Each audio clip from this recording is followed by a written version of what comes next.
We are 2 days away from a really important event here in New York City, the Global Citizen Festival. You can watch it right here on MSNBC. Global Citizen is meant to raise awareness about major global issues, food, water, health issues. And we're happy to introduce Delaware Senator Chris Coons. He's one of Congress's most vocal proponents of food reform. He's supporting the festival. You're going to have to explain, Senator, what food reform means. You've introduced legislation, and this has to do with all the food that we waste and all the people who need food. That's right, Kate, and I'm thrilled that MSNBC is again going to be broadcasting the Global Citizen Festival. I got to go last year and had a fantastic time. This year I'll be addressing the festival remotely. Senator Corker and I have recorded a greeting. We send around the world more than $1 billion of food aid a year to families who are starving. But by statute, that food aid has to be delivered after being purchased in the United States as a commodity. And that means we lose nearly a third of the money that we spend to spoilage and to shrinkage as the food travels from the American heartland to ports, on ships, to places around the world where people are hungry.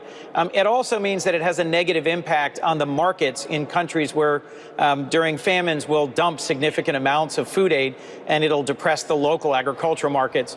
For years, folks, both Republican and Democrat, have been talking about reforming this system so that it's more efficient, it's more responsive, and we can feed more people. Senator Corker and I co-sponsored a bill in the last Congress that's actually now been signed into law, the Global Food Security Act. And we've got another bill, the Food for Peace Reform Act, that we're hoping to take up in the next Congress. So I'm grateful for all the global citizens who've taken action, who've sent texts or tweets or postcards, and I just want to encourage them to keep it up. And we're talking about Senator Corker, who's a Republican, for people who don't know. So this is bipartisan. Very much so. Kate, we've actually made tremendous progress in foreign aid, foreign assistance in bipartisan legislation. The Foreign Aid Transparency and Accountability Act is also a bipartisan bill the president signed into law earlier this year.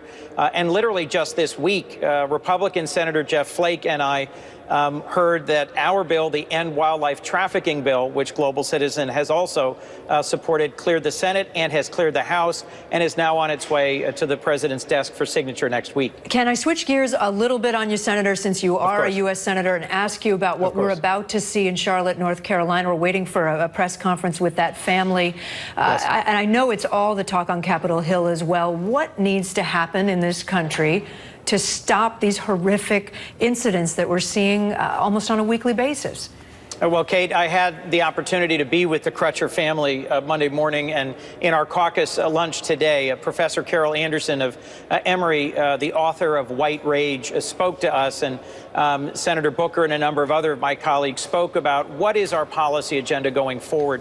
What do we need to do? And I think we can take some clear and strong steps to improve police training and accountability, to strengthen relationships between communities of color and police departments, and frankly, to enforce consent decrees that have been in place in many communities for years. I also frankly think we need to take more seriously what it means in our country and what it means for our reputation around the world to have month in and month out tragic incidents like the ones we're seeing unfolding in Charlotte and in Tulsa. I was struck earlier this week that the NYPD and FBI were able to investigate and move so quickly and arrest alive an alleged terrorist in the New York area. And yet you've got two African-American men, one who was sitting reading a book in his car, and the other who had his hands up, both of whom are dead. We need to find a way to thank the police and recognize and support them for the great work they do to keep us safe, while also increasing accountability and transparency and making it clear that in a democracy, policing has to be accountable to communities. Senator from Delaware, Chris Coons, a Democrat, thanks so much for being with us. Really appreciate it.